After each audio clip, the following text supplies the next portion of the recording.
All right, how y'all doing today? We about to hop into the review of Proverbs chapter 25. The first things first, though, I would love to make sure that you like the video. You already know what to do. And if you don't, let me break it down for you. You're going to exit full screen. You're going to scroll just a little bit, like the video, and then full screen it back up. You feel me. If y'all couldn't tell, my day was pretty exhausting. However, that is no excuse to not read our word, right? So let's get into it. Verse 21 we left off on. If thine enemy be hungry, give him bread to eat, and if he be thirsty, give him water to drink. And this is basically just a simple principle of saying you should be kind to people, more specifically your enemies, right? Jesus said it's easier to love thine enemy than to love a neighbor, because who doesn't love their neighbor, right? Who loves those that who loves those who hate those? Something like that. Jesus said in Luke 6 verse 32 in the ESV, if you love those who love you, what benefit is that to you?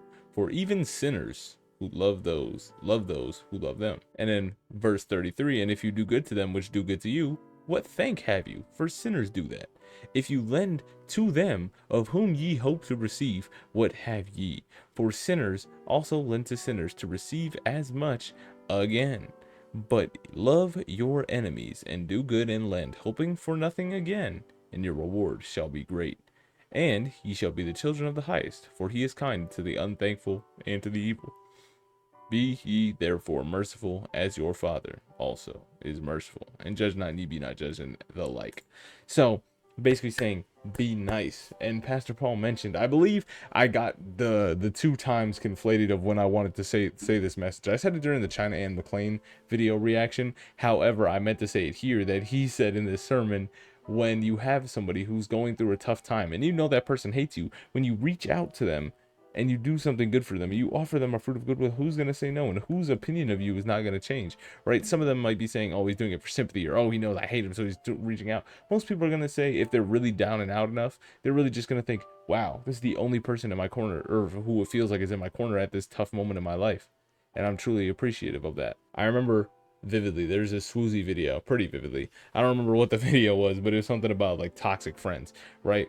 And he seen this shirt across one of his feeds or something, like an ad for a shirt, and he was like, oh, this shirt would really be great for this friend that I know. Text that friend, hey, what's your shirt size? Friend says medium. Why? And he's like, well, I saw this shirt and I thought of you, just wanted to get it for you, you know, just as like a little gift, you know, nothing crazy.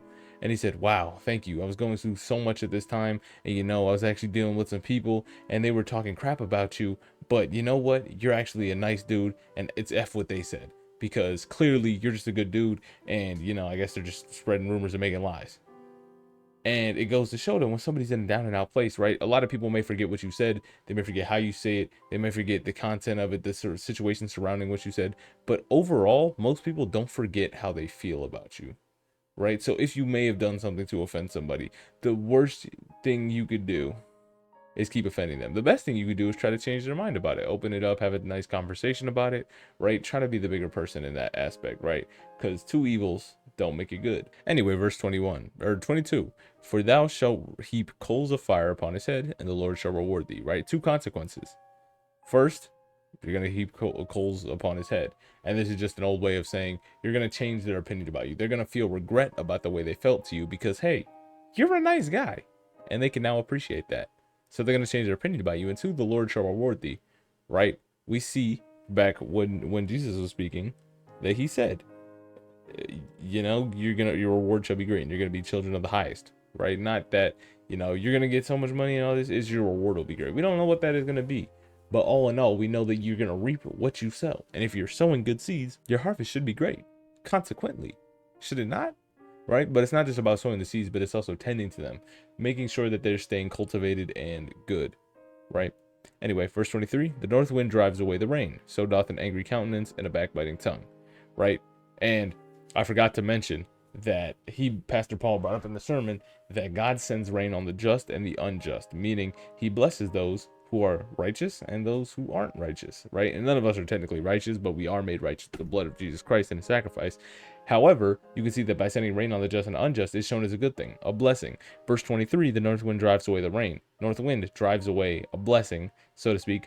So does, right? So the north wind can drive away rain, a blessing, such as an angry countenance and backbiting tongue can drive away blessings as well. Angry countenance, angry face. Appearing angry all the time, not appearing happy. It can drive away blessings. A backbiting tongue, right? Also noticing as a gossiping tongue, a tongue of secrecy, right? Or I guess in this case, not secrecy. But these things can drive away blessings because it influences how people think about you. Just as we see, you got to do the nice things so that they can regret how they think about you. These things will change how they think about you when they just see you or when they hear about you, right? Verse 24. It is better to dwell in the corner of a housetop than with a brawling woman in a wide house. You know, this is a repeat. We've seen this one before, you know, pretty self-explanatory. You know, look forward when you're picking partners, not even just men picking wives, but women picking men. Look forward, see what little actions they have that could be indicative of stronger red flags, right? How short is their temper? How well are they dealing with pressure? How well are they dealing with conflict? How do they communicate when the stress and tensions are high? Simple as that, right? A brawling person doesn't necessarily have to mean fighting or quarrelsome all the time, but it could be a conflict of their emotions or something else entirely that you're just thinking, this thing really isn't right, and I don't like the way that they're acting in this situation or responding to this thing. So that is considered brawling for me. And it's just another way of saying, watch these red flags. Verse 25. As cold waters to a thirsty soul, so is good news from a far country. Right, so cold waters, you know, that good. Once you ever been in a sports game or practice or whatever, so dehydrated, and that first water break that you get, nice. So is good news from a far country. And it says in the commentary, the fact that somebody travels from a far country to deliver good and important news makes the news all the more important, right? Because they put so much effort into doing that. Just like that water is going to nurse you, so is that good news from so far away. And they liken it to the gospel of Jesus Christ, right? Think about where that spawned from. That came from, Judea. Nazareth is where Jesus was, right? It happened in Rome or by the Romans. I don't really know where. Israel, Judah, wherever, right? Nazareth, Bethlehem, somewhere in that area, right? All the way over now to America. It's came a long distance, and we're still being blessed with it now, right? Verse 26. A righteous man falling down before the wicked is a troubled fountain and a corrupt spring. And it's saying that like everybody falters, everybody falls, everybody stumbles in their walk with God. But even more so is it bad when it happens before somebody wicked, because not only have they rejected God and his wisdom beforehand, now they say you see you as a representative of that, right? We're told in Corinthians chapter 5, I can't remember if it's the first or the second Corinthians, but I believe it's the first one. Chapter 5, verse 20, we are ambassadors for Christ, meaning we directly carry that image of God wherever we go, right? And we're all made in his image, so we're always carrying that, right? And disrespecting that image is technically taking his name in vain, some people would argue, right? But being an ambassador for Christ, when you're a brand ambassador, you carry that brand on your shoulders. You are the face, one of the faces of the brand. You represent that brand. So being an ambassador for God means that falling before wicked people is even worse, because they see us as a reflection of, oh, that's that godly guy. That godly guy just cursed out that Chick-fil-A worker. Huh. Godly guys are not that good, I suppose. Anyway, you get the point. Verse 27. It's not good to eat that much honey. So for men's search to their own glory is not glory. And back in those days, honey was one of those things very sought after. One of the top things you can get, right? The promised land was called the land of milk and honey, meaning it represented all good things, sweet and all that type of deal, right? But too much is a bad thing, just like too much of anything is a bad thing. And we can even see this with Solomon himself, right? He asked God for wisdom, God obliged. Had he spent all that time searching for himself that glory, for that wisdom, right, he would have probably neglected other aspects of being a king and not as much impact on Israel as he could have at the time, or just driven it into a bad state like it was so thrust upon so many times in like Chronicles and Kings, right? Verse 28. He that hath no rule over his own spirit is like a city that is broken down and without walls. And it's important to note that in this time, walls were the only thing defending a city, right? If you didn't have walls in your city, people could just come in and rob you at any point. And such is he saying that a man that can't have self-control is like a wall with no city. He's vulnerable to every single angle, vulnerable to every single attack, because he doesn't have self-control, right? And it's a very hard thing to happen. He said that we're failing as parents in this generation at that certain point of teaching our kids how to have self-control. So many parents are just too lenient in giving. I was actually watching a video earlier from the Love Live Serve channel, but their second channel, so Strawberry Park, of these crazy proms nowadays. Kids pulling up in horse-drawn carriages, pulling up with custom one-on-one suits, money spreading, everything under the sun, Bentleys, Rolls Royces, Lamborghinis, Ferraris, whatever these kids, and they're 18 years old, and the parents gotta say no. You gotta say no. Because not only are the kids now getting a unrealistic expectation of what life is and what living is and what being wealthy looks like, or what having respect looks like, or what being influential or having money should make you do. It's just disgusting overall, plain and simple.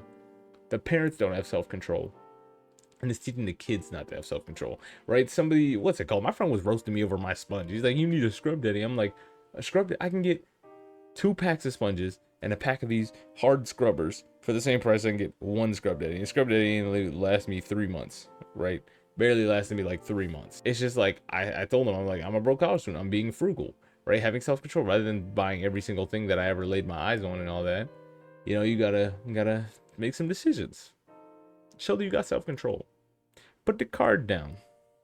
Let your bank account relax. Let it build back up, And then study when you need to. Stuff like that. Have self-control. And parents need to teach their kids to have self-control. You can't have everything, right? Delayed gratification.